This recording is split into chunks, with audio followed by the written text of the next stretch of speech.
दोस्तां दी महफिल च दोस्त बैठे सन, किसी ने किसी दा नां लिया, किसी ने किसी दा नां लिया। उन्हां दी गल्लां सुन के साडियां अखियां चों अथरू आए। सानू भी साडा यार याद आया। सानू रोंदियां उन्हां पुछया कि तुहाडा इस दुनिया च कोई दोस्त है?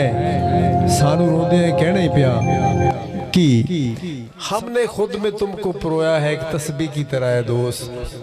हमने बेली जदों अखां च टिक जांदा है उदों अखां चों निकलदा कोई नहीं। जेड़ा भी बेली हुंदा है इहदा मतलब है कोई नहीं मुआवजा नहीं बंदा कर सकता कि इहदा रंग किह जाए, कौन है की है। जदों अखां च टिक जाए वो बंदा अखां चों निकल नहीं सकता। ते इसलिए निक्कियां निक्कियां गल्लां करके बेली छड़ देना गैरत वाले बंदे दा काम कोई नहीं हुंदा।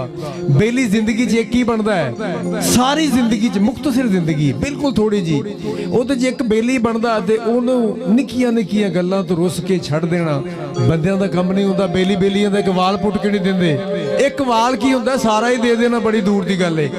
ਇਹ ਉਸੇ ਕੇਸਟ ਸਾਡਾ ਬਹੁਤ ਹਿੱਟ ਹੋਇਆ ਗਾਣਾ ਤੁਹਾਡੀ ਨਜ਼ਰ ਏ। ਓਏ ਅੱਖਾਂ ਮਾਹੀ ਦੀਆਂ ਨਸ਼ੇ ਦੀਆਂ ਬੋਤਲਾਂ ਨੇ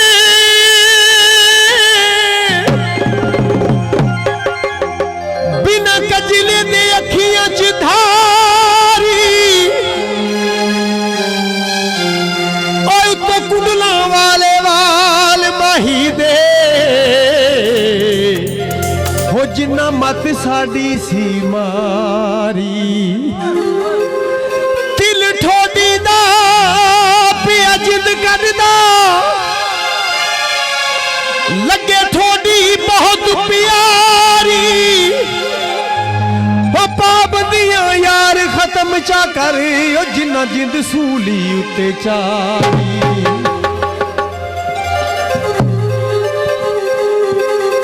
दीवा बाल के बह गए हो ते सजना ने ज लुटिया हर पासे ही रह गया।